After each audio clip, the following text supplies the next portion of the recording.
اس کے بعد ایک بات نقل کی جا رہی ہے، بہت پیاری سی ہے. کہا گیا کہ ایمان لاؤ، ایمان لاؤ جیسا کہ میرے نبی کے صحابہ ایمان لائے ہیں. تو یہ منافقین کہتے تھے کہ کیا ہم اس طرح ایمان لائیں جیسا کہ بے وقوف ایمان لائیں؟ تو انہوں نے صحابہ کرام کو بے وقوف کہا.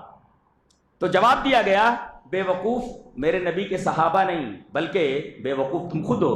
الا انہم ہم السفہاء ولکن لا یعلمون، کہ یہ صحابہ کو بے وقوف کہتے ہیں حالانکہ یہ خود بے وقوف ہیں. اب آپ کو سمجھانا ہو کہ اللہ نے منافقین کو جو بے وقوف کہا ہے کہ بے وقوف یہی ہیں، کیسے یہ بے وقوف کیسے ہیں؟ یہ تو صحابہ کو کہہ رہے کہ بے وقوف ہیں، اور اللہ فرما رہا ہے بے وقوف تم لوگ ہو. کیسے؟ جواب اس کا یہ ہے کہ وہی بات جو صحابہ مان رہے ہیں وہی بات تو تم بھی مان رہے ہو.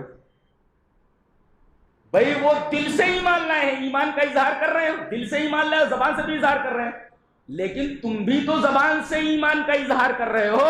تو وہی کام جو صحابہ کر رہے ہیں وہی کام تو تم بھی کر رہے ہو ظاہراً.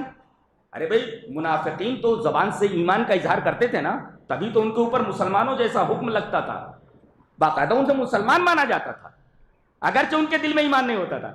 تو اللہ یہ فرما رہا ہے کہ وہی کام جو میرے نبی کے صحابہ کر رہے ہیں وہی کام تو تم کر رہے ہو. لیکن عجیب بات تو یہ ہے کہ صحابہ کو یقین ہے کہ ہمارے ایمان کا بدلہ آخرت میں ملنے والا ہے، اور تمہیں یقین ہے کہ تمہارے ایمان کا بدلہ آخرت میں ملنے والا نہیں. تو تمہاری مثال تو اس مزدور کی ہے جس سے دن بھر محنت کرائی جائے اور مزدور کو معلوم ہو کہ مجھے مزدوری ملنے والی نہیں ہے، صرف اور محنت. تو تم سے زیادہ بے وقوف کون ہو سکتا ہے کہ معلوم ہو کہ دن بھر محنت کرنی ہے مگر اس کی مزدوری نہیں ملنی ہے؟ تو تم سے زیادہ احمق کون ہو سکتا ہے؟ کہ قرآن حکیم نے ان کے بارے میں یہ فرمایا الا انہم ہم السفہاء. تم سے زیادہ بے وقوف کون ہو سکتا ہے؟